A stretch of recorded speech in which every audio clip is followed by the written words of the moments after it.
Runway ML just got a major update. They released Act 2, which now you can do video to video so much better. Check it out. Act 2.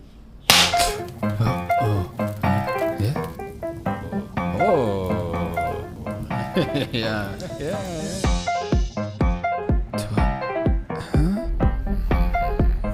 Hello. Really? Like... And then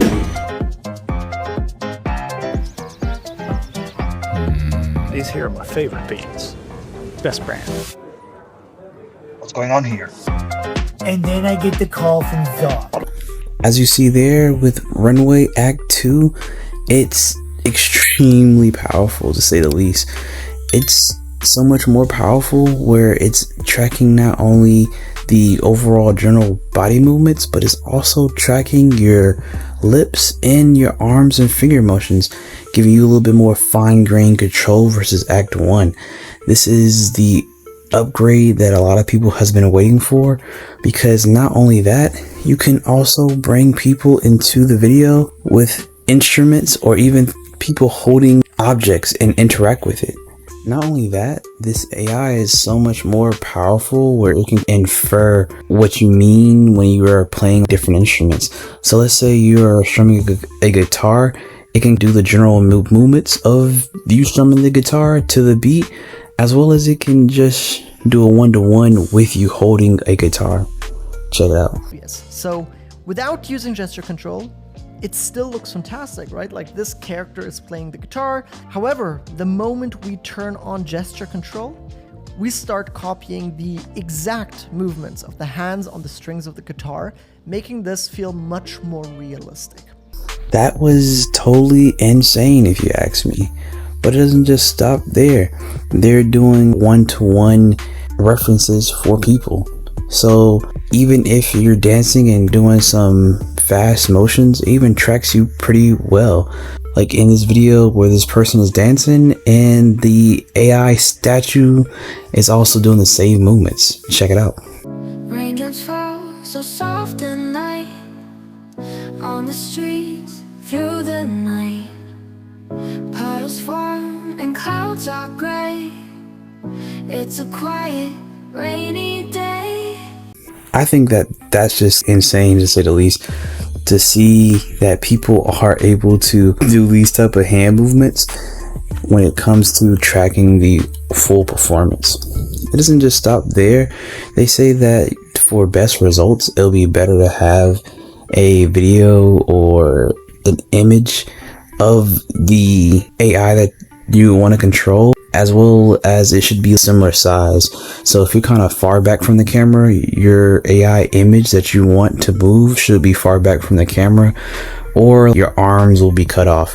You can see in this video here where this guy is full body, but the image is a little bit more close up. So when he moves his arms, it kind of disappears. Check it out.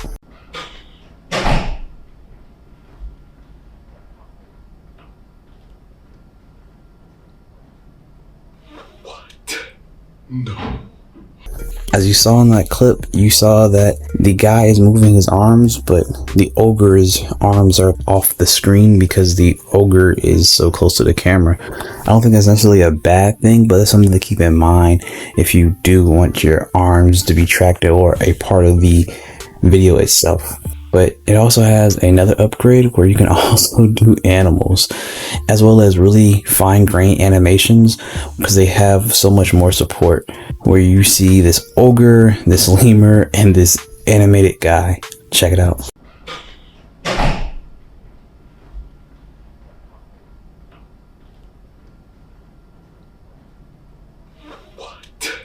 No. To be or not to be? That is the question.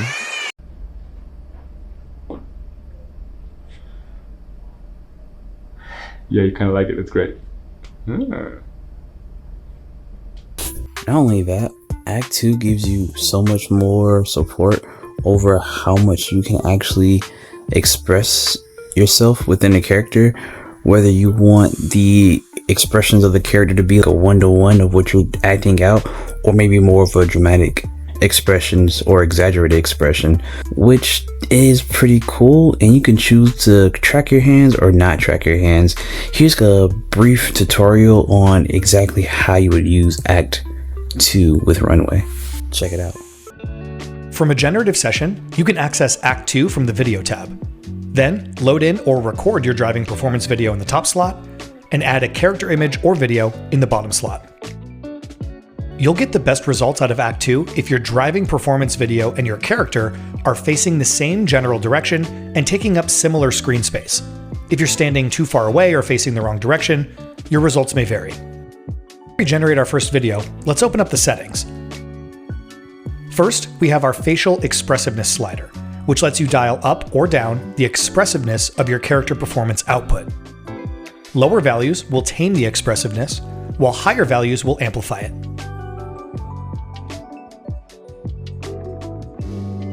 The gestures toggle, which is on by default, will capture your body gestures, including your hands, for your character performance.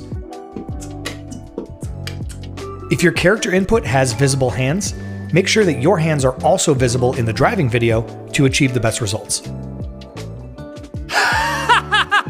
With Act 2, you now have the power of performance on your side, including more support for animated characters and non-human characters, all with a much higher level of consistency and a much more diverse range of styles than was possible in Act 1. We can't wait to see what you make with Act 2.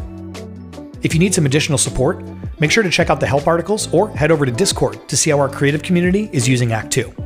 If you need to ask us a question directly, you can always use this button on your dashboard at any time. As you saw in the tutorial, you can really use gesture control as well as the expressions to really dial in exactly what you want out of a video.